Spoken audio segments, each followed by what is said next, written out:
Okay. Hi, everybody. This is Gertrude Mache here in sunny Wellington, New Zealand. Welcome again to the Her Story podcast. I have another amazing woman by the name of Anne Ball. Anne, please, thank you for coming on the call. Hi, Tell Gertrude. everybody where you are, how old you are, and share your story with us this morning.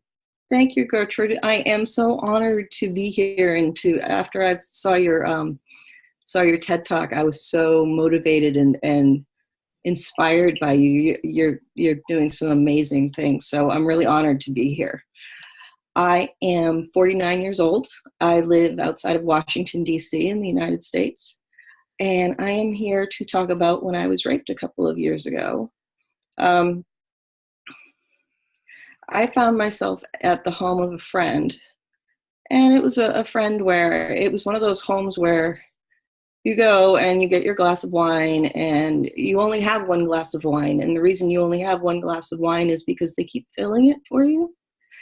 You know, I felt really safe in this environment. And it was her brother-in-law who had kept coming on to me all that night. And all that night, I had said no over and over and over again.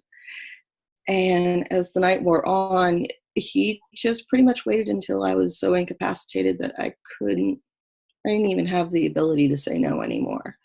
And he brought me into a very dark basement, laid me down on the concrete, and I flashed in and out. I have very few memories of what actually happened. And when it was over, when I woke up the next morning, I felt so full of shame and so filled with, I can't believe I just did this.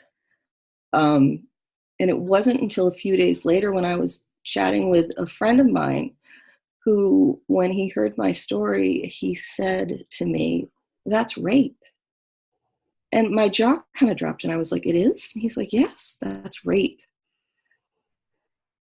And it all, it lifted the shame and the guilt away from me. It took the blame off of me. And that was enlightening in of itself. It didn't cure the problem. It didn't take everything away, Mm. because I still had somebody that had ripped away from me my voice, my ability to say no. And the really sad part of all of this is I was in this home of somebody that I trusted, and it was her brother-in-law that raped me. And they heard what was going on. And it was as if they never did anything to stop it. They sat there and listened to it, knew what was going on, made no attempt to come downstairs and stop what was going on. And I'm like, I was supposed to feel safe in this home. And it makes me wonder, what are they thinking? Why aren't they going out of their way to stop this? Not only just for me, but this was her sister who was asleep in another bedroom. It was her husband that was doing this to me. Mm. And I couldn't. That's the part that I still struggle with today. The rape, through a lot of counseling, a lot of what was I saying? I went through counseling, hypnosis, meditation, and then medication to help me get through the PTSD of the rape and to deal with all of that. But the one thing that I still question is, where was my friend, this woman that I trusted, that never stopped what was going on, that they knew was going on in their home? That was the part that really, really hurt. It still hurts today. Um, the rape itself, I mean, I say I survived that rape, but I don't think they have. They're still dealing with the shame. They should be dealing with the shame. They should be ashamed of themselves for not stopping it, for not trying to help me, for not even trying to help her sister. I just think that was just like the most abusive, ignorant I still don't understand it. How twisted can you be to hear something that's that frightening going on to somebody and not even lift a finger to help? Instead, somebody met me at the top of the stairs and escorted me out the door, drunk off my ass, and I was sent home barefoot. I mean, it was a horrible, horrible time. And, I still look back at it and it's like, how could you allow this to happen in your own home? How could you not protect the people that were there? You have a criminal literally staying with you in your home. It was just, I still question that. So. Gosh, that's a very sad story. I take it's reported the rape. I reported the rape to the police. I made a recorded statement to the police. It took a few days before I realized what it was. I had spent that next day feeling so ashamed, questioning myself, how could I have done this? And it wasn't again until I had my friend say, you were raped, that I felt I had it in me to report it, which I did. Yeah. I reported it. What happened to you? Nothing. They turned the evidence, which was basically my recorded statement, over to the district attorney, and they made the decision not to pursue it.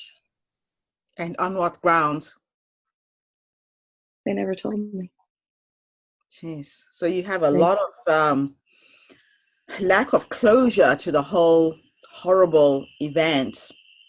With my closure came through a lot of counseling. Like I said, counseling, a lot of meditation, some medication.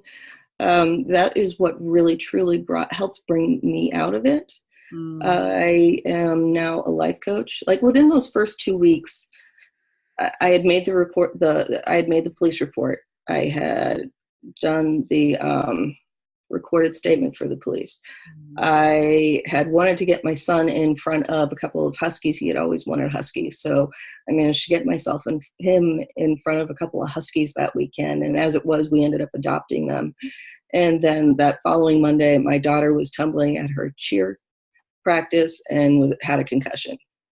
And in the middle of all that, I started a jewelry multi-level marketing business that I love, but I was just searching for some sort of control because it seemed like everything was falling out of control. And so that decision to create that business was I needed to control keep yourself busy, right? Yeah. Myself busy, but just I needed something in my life that I could control because everything was out of my control. Gosh. And it was a bad time. It was a difficult time. I had to, there was a lot of extra care involved with my daughter with her concussion. The dogs, fortunately, came very well trained, and they were like the best addition to the household. I mean, just love. They're beautiful medicine. Just in and of themselves, they're happy. They're happy, and they're dogs. They're just what an experience. I mean, and especially at this late age, because a lot of people think that you get raped when you're younger, right? And here you are at this age having to go through that experience. And at the hands of a friend, you were in a friend's house in a supposedly trusted and safe environment. What I thought. And you were violated, and yeah. Wow. So what advice would you give to another woman who has gone through a similar experience? Like I say, there's all these loose ends that have not been tied, no real tangible justification to what happened to you. Right.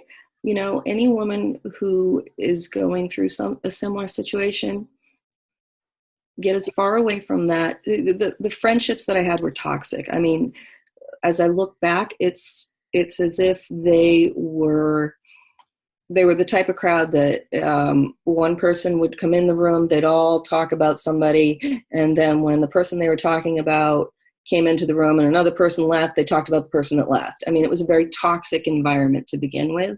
And I didn't really recognize that at the time. In retrospect, I recognize it. So if you find yourself in those kinds of toxic relationships, you got to end those friendships, and you really need to start to look inside yourself, learn to love yourself for who you are, because nobody can take away your own dignity. Nobody can take away the love you have for yourself. And that's something that I've learned to embrace. I'm getting goosebumps right now because it just resonates so much with me. But teaching women to learn to love who they are is at the core of what I've learned to do for myself, and I'm trying to teach other people to do the same for them. And when you love yourself for who you are, you truly are giving yourself that strength to be able to do anything and everything you need to do to take care of you. Mm-hmm. And learning to take care of you, screw everybody else. Take care of you. Make yourself a priority. Make yourself number one. Absolutely. And so many people don't, so many moms don't, so many women, we just don't. And this is part of what I try to teach, and I know it's part of what you're trying to do as well, is to bring in that self-awareness and that self-love and that self-care, and just love who you are. I don't care what you look like. I don't care how old you are. You just need to take care of you. And once you give yourself that strength, pat yourself on the back for all the amazing things you've done in your life so far. Because we don't celebrate those things as women. We tend to brush it to the side, and we're so busy with our kids and talking about our children and trying to lift our children up and being proud for them, but be proud for you too. Crucial. That is absolutely crucial. Yeah. Wow. So it's been a ride. You say to your younger self, day before you went to that party or event? No. Go with your gut. My gut told me not to go, and I went anyway. A lot of women don't listen to their intuition. Yeah. I've heard this from a lot of rape victims, that I knew something was off, or you can sense it. And a lot of times when you don't trust that sense is when you find yourself in trouble. Yeah. And while I didn't listen to my gut, there was a huge life lesson to learn in that. And it was almost the catalyst for me to really move forward in my life and to grow. And as horrible as it was, and the fact that there really wasn't any legal closure or any of that, and I have no idea what happened to that family and what's going on in their lives, and I don't care. Yeah. But I don't think I need that closure, because I've learned to love me and to take care of me. Mm-hmm. Because that's what's important. It's not them. It comes back to me. Yeah. Taking care of me means I can be a better mother. I can be a better worker at work. I can help people more because I have my cup full to be able to give. Yes. Really what I want to do. Wow. And thank you so much for coming online this morning. Very sobering story. Yeah. Gertrude, it's a pleasure to meet you, and like the work you're doing is just absolutely amazing. I'm honored to be here, truly. Thank you so much. Let's keep in touch. Absolutely, absolutely. Do you ever get to the States at all? I do. I come there often. Do you? No, when I come for one of my speaking engagements. I have a few things lined up for LA and New York next year, so I will definitely let you know. Definitely. I would love that. Love to meet you live. Take care, Anne. Thank you so much. Bye. All right. Bye.